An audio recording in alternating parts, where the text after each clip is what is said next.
The soul is nourished by fire and air, and the body by water and earth. Hi there. Today we are covering a topic that has been part of the health and wellness community since before there even was a health and wellness community. It could even be said that we have been using this wellness technique for as long as people have been on the earth. It's super powerful and is full of all kinds of benefits that everyone can take advantage of.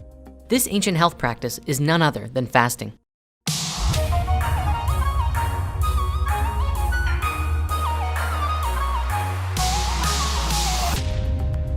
There are many different types of fasts found across just as many cherished traditions, and they all generally revolve around the idea of not eating food for a period of time.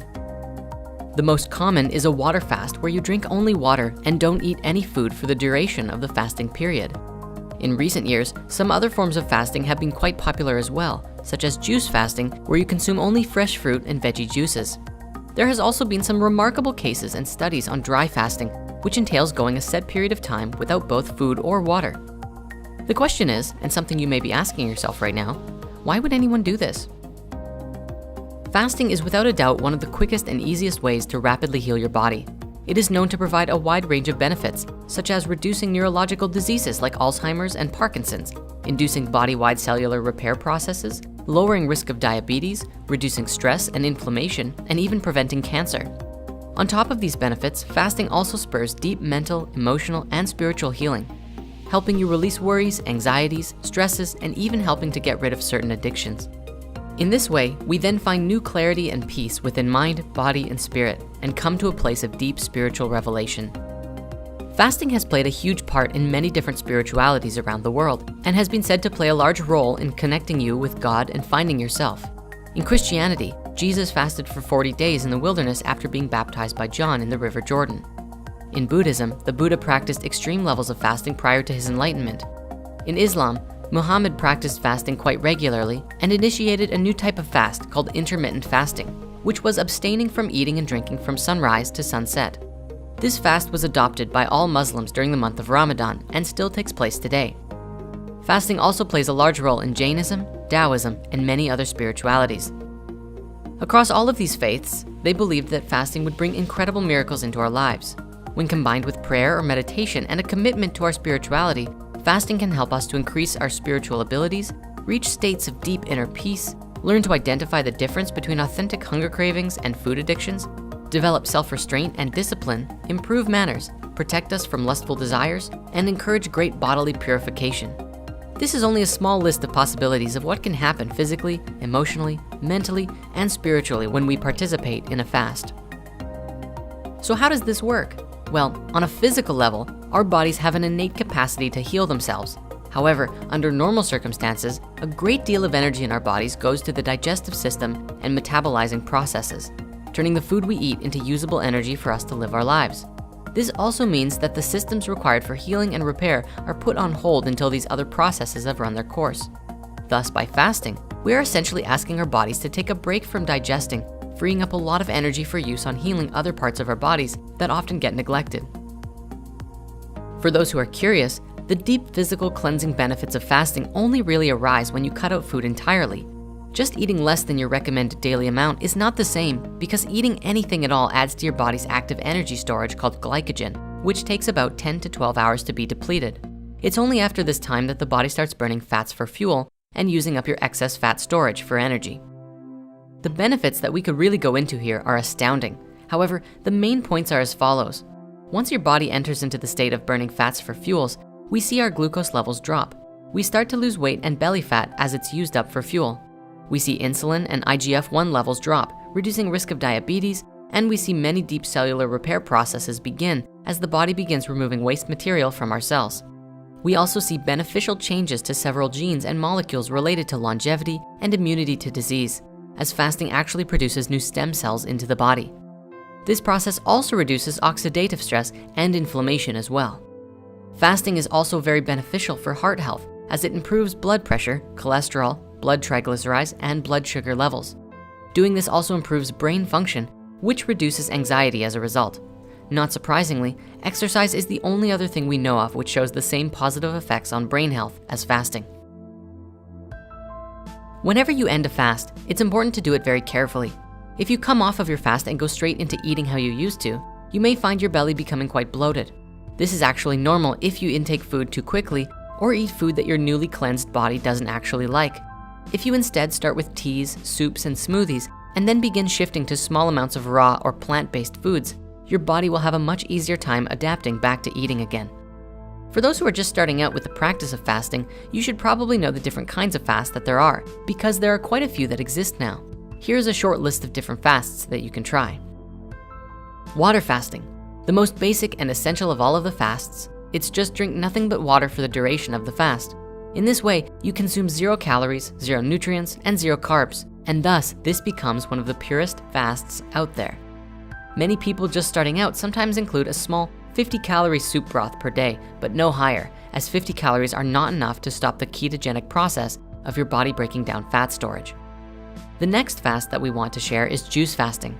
This is one of the easiest fasts to get started with from the perspective that you can go days and days without experiencing hunger because you are still supplying your body with tons of energy for your body to use. We could talk all about juice fasting, but if you really want to learn about this one, go and watch Joe Cross's documentaries, Fat, Sick, and Nearly Dead 1 and 2. They are absolutely brilliant films about Joe's and others' experiences while juice fasting and how much healing was experienced because of it. Intermittent fasting.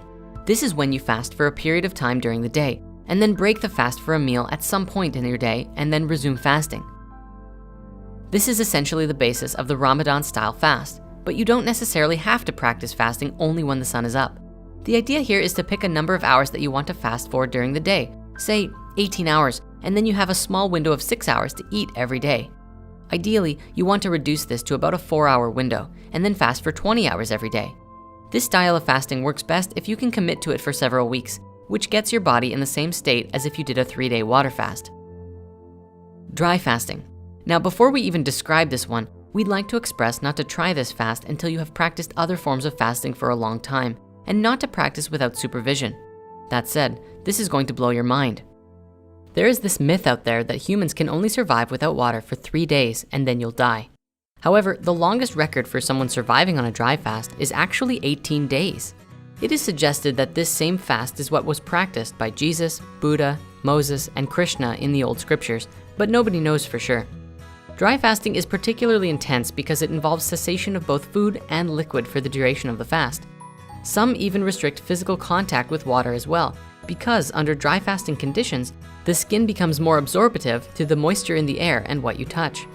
Normally, toxins are released through the liquid in the body, but since there is very little water in the body at this point, toxins are eliminated by a unique mechanism whereby each cell essentially becomes its own furnace to burn up its own waste by attempting to rebalance the heightened levels of pressure between the inside and the outside of the cells.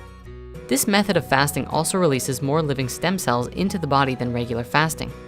A Russian doctor named Dr. Filanov has practiced medical dry fasting with his patients and experienced some tremendous results in healing some very deadly diseases, and has compiled his research into a book called Dry Medical Fasting, Myths and Reality. A translation of the book is available on our website, and we'll provide links below in the author comments. My live action counterpart, Jordan, did a 7-day dry fast between the August eclipses of 2017, and you can read about them on his blog. We'll also post links to that in the comments too. There are also a lot of new fasting systems out there which have been invented recently, such as the Master Fast Cleanse. This is a fast which combines intermittent juice fasting and dry fasting, where you consume dark juices for 6 hours a day, and then dry fast for the remaining 18 hours until the next hydration period. You also consume a small amount of psyllium husk pudding with activated charcoal and bentonite clay, which is essentially a non-nutritional fiber that massages your intestines and peels toxins out of the colon as it moves through. Then, once a week, you dry fast for a longer period, and that longer dry fast duration increases over the course of the fast, which is upwards of 60 to 120 days. Our friend Giovanni did this fast, and if you'd like to read about the experiences he had, you can do so on the Collective Evolution website. You'll find links to that story in the author comments as well. Now, again, for those who are just starting fasting, or who are even seasoned vets, we'd like to give you some warnings and advice to keep everybody safe.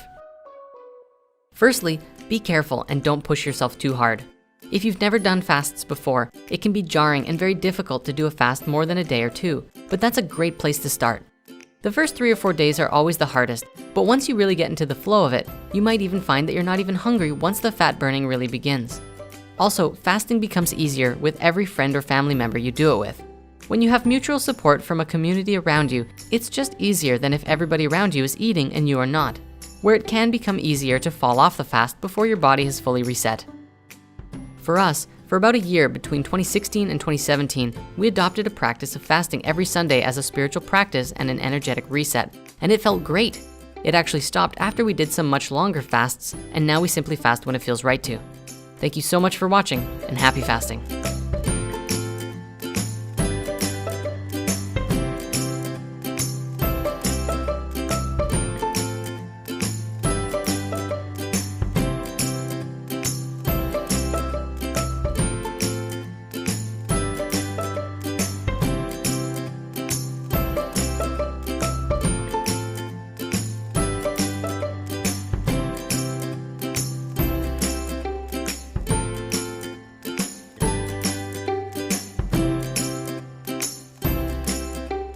Hey there, we'd like to give an extra special thanks to Elaine and Alyssa, two of our new artists who helped bring this video to life.